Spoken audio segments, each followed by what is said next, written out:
It's borderline impossible to save money. Like, especially if you're already, like, sacrificing, like, not going out as much, not doing this, and that. Like, what am I supposed to do? What am I supposed to save money and not eating, not getting gas for my car, not getting tissue paper, paper towels for my apartment? Like, where am I supposed to save the money at? Like, really, you just need to make more money, which is, like, also a hard thing. Like, now you gotta think, okay, what can I possibly do to make some more money? And then 9 times out of 10, before you make some money, you're gonna have to invest some money so that you can start making some more money. And it's like, dang, like, what am I supposed to do? Like, honestly, what am I supposed to do? Like, saving money is borderline impossible. Oh yeah, and then you gotta eat. Like, what am I supposed to do? Not eat? Like, yeah, you can cook at home all the time, but doing it every single night is, like, also unrealistic. Like, you still have to buy food out sometimes in the week. Like, how, like, saving money is impossible. Like, hello everyone, this is Emmanuel Cook. We will be reacting to a new video today, so make sure you guys like, comment, and subscribe down below, and let's get into the video.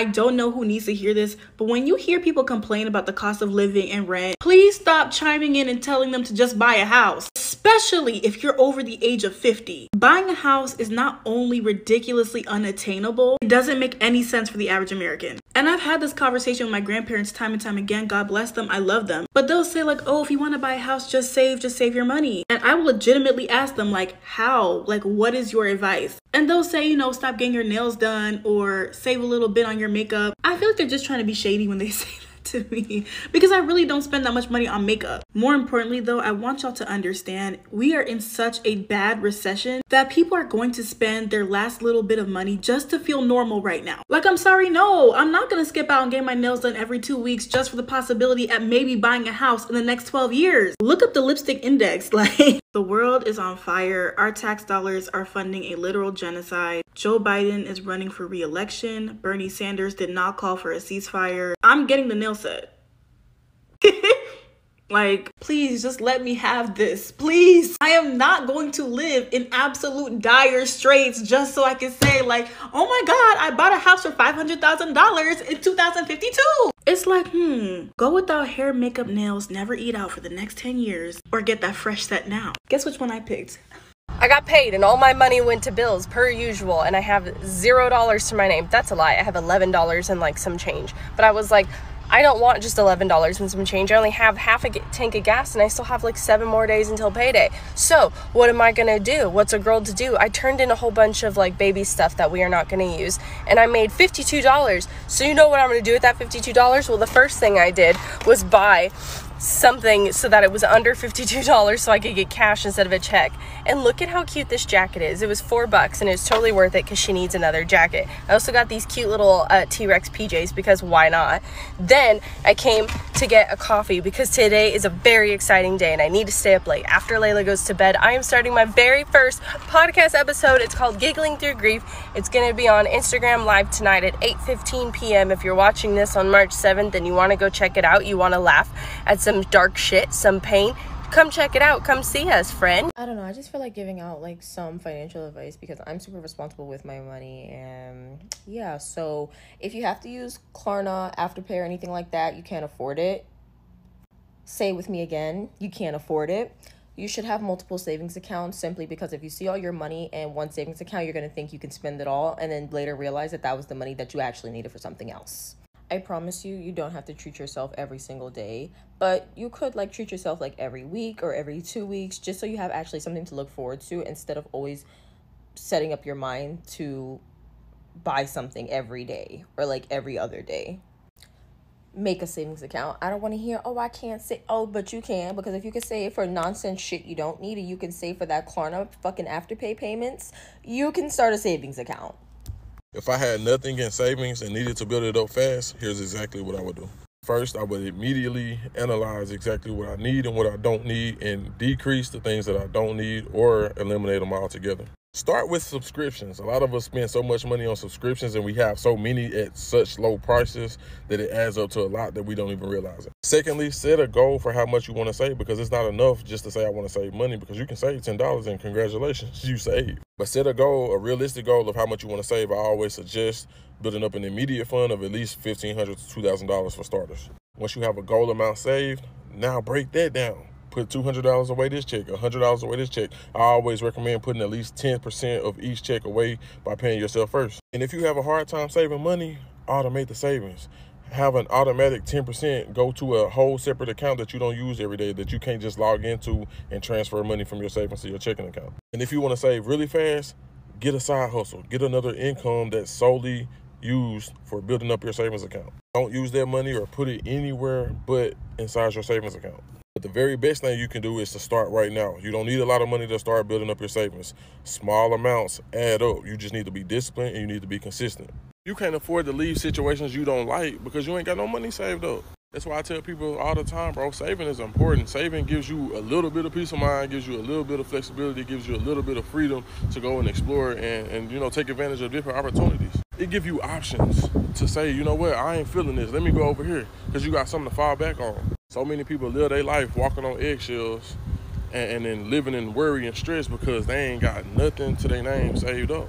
Saving is the financial foundation to becoming financially free, in my opinion. With that being said, I'm not saying that saving alone will help you become financially free or, you know, getting rich and wealthy. Eventually, you're gonna have to save to invest, but having nothing saved up at all is just a recipe for disaster. Make a goal, save that first 1,000. Say that first 2,500, 5,000, get that first 10,000 saved up. I guarantee you will be feeling different. Your confidence will be a lot different. You will feel confident in trying to achieve more or seek other opportunities. Right now, you can't afford to. Before 2024 ends, make it a goal. Get you a certain amount of money saved up, and I guarantee you, bro, you'll start to feel a lot different about the situation that you're in and the things that you want to do. If you are struggling financially, if you are stuck in this paycheck to paycheck cycle, if you feel like you're drowning, if you are just really miserable about your financial situation, speaking from experience, this is the one piece of financial advice I will give you, and that is to do one thing at a time. A jack of all trades is a master of none. And what this means in reference to your finances is if you are trying to do all the things at the same time, you're not going to make much progress in any of the areas. Again, speaking from personal experience. So you're going to want to focus on one thing at a time. And there is an order of operations when it comes to your money. First thing you're going to want to do is have a small emergency fund. Small, $500 to $1,000, nothing too crazy. It's just so that when those random things pop up that you weren't expecting, like needing a new tire, you're able to afford it without digging a bigger hole. And then boom, this is where we get into the meat and potatoes, debt management. This is when we're going to start paying down our credit cards, paying off personal loans, things of that nature, getting our debt under control. So now that we've gotten our debt under control, we're going to start building a real emergency fund. 3 to 6 months of your living expenses. I like to call it your FU money. When you're like, F this job, F this man, F this city, whatever the case may be, it's for situations when you need to pivot. When money might be a little tight, it's going to sustain you without you having to be stressed and overwhelmed or digging yourself back into a hole, the debt hole we just got out of. Then we're going to start investing. Life is good now. We're feeling comfortable. We can start having our money grow and make more money. And once you've got your savings and your investment all flowing and going and things is growing, that's when you ball out. You just sit back and enjoy life because now you're in a very good financial situation and there's not too much to be stressed and overwhelmed about. Congratulations, you've made it. How are we ever going to break away from generational poverty in the Black community if nobody ever wants to talk about finances? If you can't even ask your mom how much they make a month or what's their credit score, how am I ever going to build the credit? How am I ever going to put myself in a position to be a first-time homeowner? I don't know who needs to hear this, but you cannot budget your way out of poverty. And I know people say that all the time, but I'm feeling really heated about it today. Having a nice little budget spreadsheet and only eating rice and beans does not fix the sorry, my stove's preheating. Those things do not fix the fundamental problem of not making enough money to survive.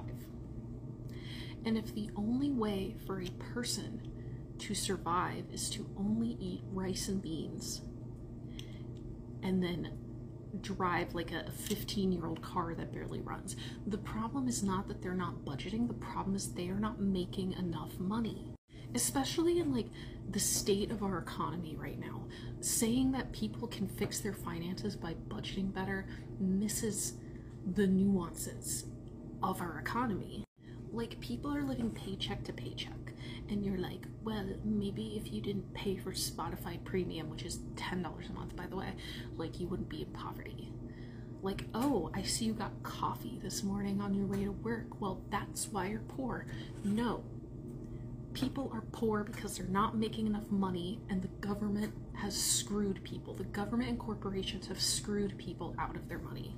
So I am begging people who come from situations of generational wealth, who have never lived below the poverty line, to stop telling people living in poverty how to fix it.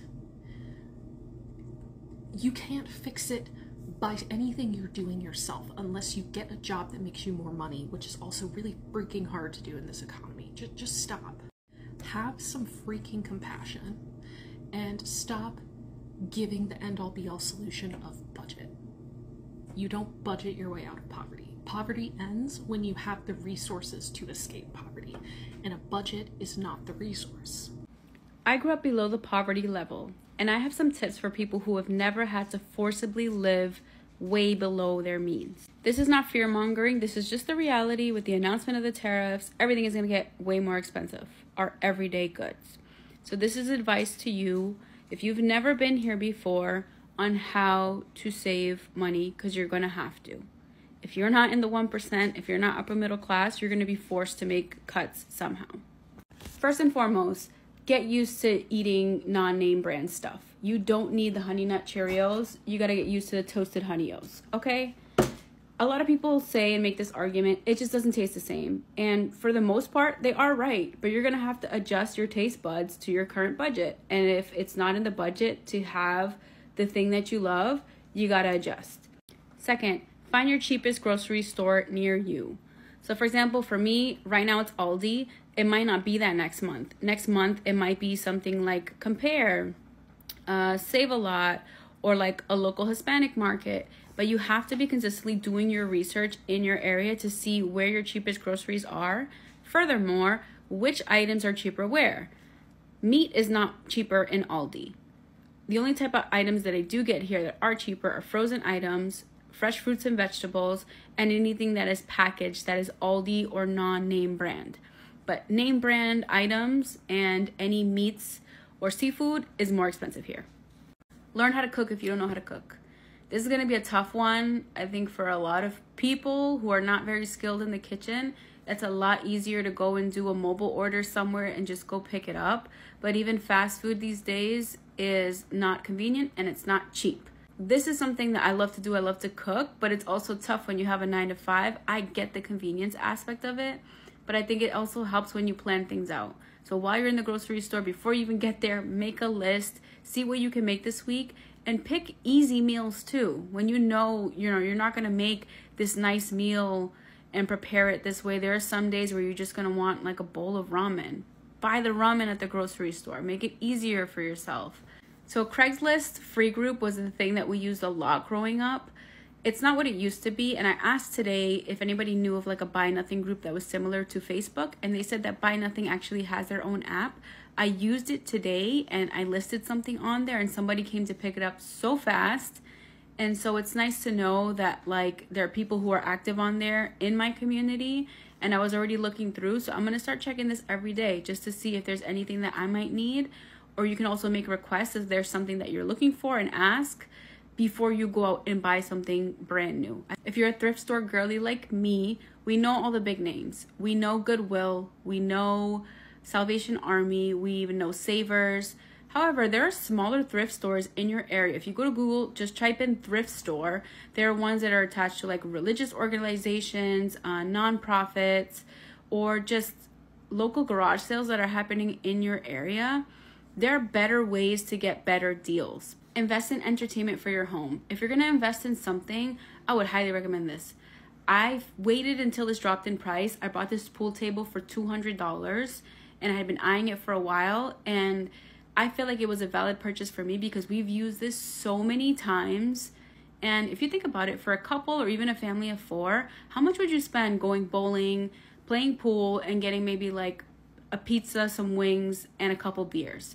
Before I purchase anything in life, I Google coupon codes plus the name of whatever it is I'm purchasing or where it is that I'm purchasing it from. But you put in a couple extra minutes of work and you might be surprised. You'll find a good coupon that will give you $5 or $10 extra back on something that you would have already been buying. Use your local library. Our library is free. This is a goal that I made for myself for 2025, is using more of my library's resources. They give discounted tickets for the zoo, the aquarium, free knitting classes or community events, movie nights, and of course, books, movies, media. And I think it's a great resource that we can use for a lot of us who are going to want to cut down on costs because things are going to be more expensive. But it's also a great way for us to get connected with our community. I spent so much time at the library as a kid, and I forgot what that was like now that, like, you know, I'm doing pretty well for myself. But I need to go back there. No matter what your finance situation is, the library is always a good place to go for some resources. Most important point, do not give in to the payday loans. Do not give in to the high interest credit card debt. This is going to be the first option presented to you when you're struggling. And it's going to feel like a lifeline at the moment, but it's not. It is a trap. If you can make changes first before you reach out to that lifeline, that is the best thing you can do for yourself. And if you find that you're in a position where you just cannot afford something so basic as food, let aside your pride and go line up at the food pantry. I'm so serious. It is so much better to ask for help and line up at the food pantry and put aside your pride than to reach for a lifeline that could be so costly for you in the future. So, as someone who has gotten out of poverty, I've been here before. This increased prices, they do not scare me because I'm like, I know what it's like to be forced to live under my means, right? But I think this is going to be a shock to many people who have never been here before. But I will say, adjustments will need to be made or you will be adjusted. A quick reminder, please remember to like, comment, and subscribe down below, and let's continue the video. Just in case you haven't been told today, you cannot budget your way out of poverty. Something that comes from a cow's titty is $8. Something that comes out of a chicken's cooter is $5. All right. You are not the problem. The problem is price gouging and capitalism, babes. You can budget all you want to, but you cannot make a square peg fit in a round hole. For example, if your rent is too damn high, which a lot of people's rent is way too damn high. I'm talking about they ain't upgraded nothing, but still want to charge you extra $400, $500 a month when it comes to renew your lease, and you ain't got it, you're not going to be able to budget your way into having that extra $400 or $500. Okay, if your grocery bill used to be $200 and things are 2 times, 3 times the cost they used to be a year, 2 years, 3 years, 4 years ago, 5 years ago, babes, you don't have that extra money in the budget because it is not like a lot of us are getting raises or bonuses that are so significant to cover the increased cost of living. Now, does budgeting help you know and be more knowledgeable about your finances? Yes, but budgeting is not going to help you come up with an extra $1,000. Capitalism is the problem. Price gouging is the problem, not you. You cannot budget your way out of not making enough money, and that is so true. If you don't have it, then there is no way to quote unquote save or even invest or anything like that. If you don't have it, you don't have it. You don't have a spending problem, you have an income problem, and you have to find ways to make more money. That is the bottom line. Overall, most of us are drowning. We're barely surviving, barely making ends meet, barely just scraping by. That is the state of most of the world. It is not you, it is the economy. I feel like something that holds people back, especially minorities, is a poverty mindset. A poverty mindset is when you feel like you have to hoard, things are scarce, so you need to overcompensate or hold on to things so tightly gripped. And yeah, in the moment, it seems like the wisest thing to do, but long term, it really sets us back. And I've been a victim of that. Like, I felt like growing up, I had to save, see how high my savings account can go. And I realized it made me really conservative. Like, I was not investing. I was not trying to think long term. I was thinking about, what can I hoard now? What can I do now to preserve not even my future, but my life for right now? And when you're too focused on thinking about right now, you really hurt yourself later on in your future and your children. So here's how I've broken that curse and how I'm actively working on breaking that curse. Because the curse of poverty, it's a spirit. It's something you really do have to pray against. And it's something you have to ask God to show you, 1, how to be a good steward over your finances. 2, how to break free from captivity, because it's a mind thing. In the Bible, it says, do not be conformed to the ways of this world, but make sure that you're allowing Christ to transform your mind and your thinking. So one thing I always encourage people to do is invest, whether it's $5 a month or 500 or 5,000. Make sure you're investing your money, do your research. So me, I used to invest in crypto. Then I lost a lot of money and I was like, but BTC, I'm coming back for you. Do your research, invest in stocks. Like I invest in ETFs, stocks, mutual funds. I have a financial advisor who helps me out and shows me where to place my money for the long term. And one thing that has helped me is making sure that I don't have easy access to these funds. So that way I'm not like, when you have your, app, you're like, oh, let me just transfer money from my checking to my savings. No, that is really such a setback. So I make sure like my investment portfolios, obviously if you take money out, you're getting penalized. And then I put my money in CDs, like let's say my emergency fund. I put it in a high yield CD. So that way I can't take it out or I'm getting taxed like 30%.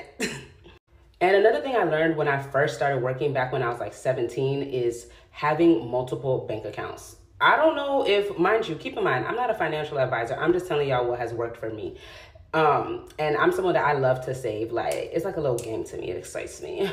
But I keep my money in multiple accounts. And some of the accounts that I don't have like debit cards or easy access to. Like, there's not an ATM around me. So that way I can keep my money. So me, I'm the type of person, like, I don't like keeping a lot of liquid cash. I would rather have all of my money in investments or in a high yield saving account. So a high yield saving account that I use is Marcus, Goldman Sachs. I love it. I think I got it in like a 5% and it just grows your money quicker. And I just invest in like different stocks, do my research and just let my money stay there. But putting my money in multiple accounts at multiple banks has allowed me to, one, not be able to just like transfer, do this, do that. So that way my money can stay there like I previously mentioned. And so I think I have like 4 different banks and I have like 6 different accounts. Again, I don't know if that's the wisest thing to do, but it works for me. And so we have to get out of the mindset that we have to penny pinch or we have to do this. No, invest in your future, whether it's a business that you want to invest in and you're being led by God to do, or whether it's, stocks or ETFs or crypto, whatever the case is, like invest. Scared money don't make no money. If nobody ever told y'all that, let me tell y'all that. Like, take risk because your future and your children will thank you for it. Like, let me tell y'all something. Back when crypto was popping, I was popping rubber bands. Like, I was making so much money before I lost money. And I was like, okay, so now I see why people do this. Like, and it just shows me like, okay, yeah, you took an L, but now you know what to do in the future. And always invest money that you can spare to lose. Don't be investing your mortgage money or your rent money. Make sure it's something that you can afford to lose. So this is getting kind of long, but these are just some tips that has helped me with trying to break free from that whole poverty mindset. And like I said before, I keep a very minimalistic life. Okay, I live a very luxurious life. Like sometimes I spend beyond my means. However, I plan for that. Like I make sure that like if I'm buying a bag, it's because it's been going into a sinking fund that allows me to pay for that bag. Or I'm working extra hard so I can pay off that bag as soon as possible. And so, yeah. So break free from that poverty mindset because life is short and you're not living for just right now. You're literally living for your future and generations to come after you. And so the number one thing to do that in order to break free from that is keeping God first, asking God for guidance, asking him for wisdom, asking him for knowledge and understanding, and just showing you bad habits that you can break free from in order to be as prosperous as possible. That was kind of long, but I hope that helps somebody because growing up, I feel like, well, my mom was pretty transparent with me about money and stuff, but I didn't really have a great idea of it because I never really saw super wealthy people like, oh, this person is a billionaire, And I want us all to be like super wealthy so we can have Nepo babies. Break these financial cycles. Create money, make money to invest into other assets so you can live the lifestyle you want. the lifestyle that you are worthy of. That's how rich get richer. They invest into assets. They don't invest into materialistics. They invest into assets where it's able to afford the materialistics. God, I see you. God, I hear you. I feel you. God, I'm breaking out of this poverty mindset. I'm breaking out of this financial hardship, okay? Do you hear me? Do you hear me? In order to get ahead, you got to do some things differently. And I know culture don't teach us this. Culture don't say this. A lot of us didn't grow up around financial literacy, but it's very important. How can I get ahead? You got to invest in assets in order to live the lifestyle that you want. And that's where a lot of us go wrong at. We invest in materialistic. We make more money, but we make more money to spend it instead of making more money to actually invest it. So you can live the lifestyle that you want. And that takes sacrifice. You're going to have to live up under your means for a little bit. But just imagine you do that for a few years. When you get ahead, you're able to live life of abundance. You're able to live how you want, because your finances plays a big role in your happiness. In order to live a life of ease and flow, your money got to be right. Your money got to be right. I desire to be in my feminine energy. I desire to be soft and easy. But you know what's stopping me? Because my finances is not together. I would literally be able to put all that energy into something else if I already had adapted this mindset. But that's okay. It's never too late, you know. I know now, and I'm grateful for what I know and the things that I'm learning. Like, I'm not playing, and I hope I encourage anybody else. Like, if you know you got excessive spending habits, you know, you spending on bullshit, on materialistics, before you know it, 5 years gonna be here. You're gonna be in the same space. 10 years gonna fly by. You're gonna be in the same space. You ain't gonna have nothing to show for it. Don't be like me. Be better than me. And some of us got opportunities where we can get ahead. And you know, I ain't finna take my situation no more for granted, because I done did that my whole childhood, my whole 20s. Better late than never though. And I'm not mad. I'm grateful, because I know for a fact my 40s gonna be love, man. My 40s gonna be love. You hear me? These 30s, I'm grinding. God gonna bring me my husband to add to me too. Period. But yes, I appreciate you guys watching the video today. Please make sure to like, comment, and subscribe down below. And I'll see you guys in the next video.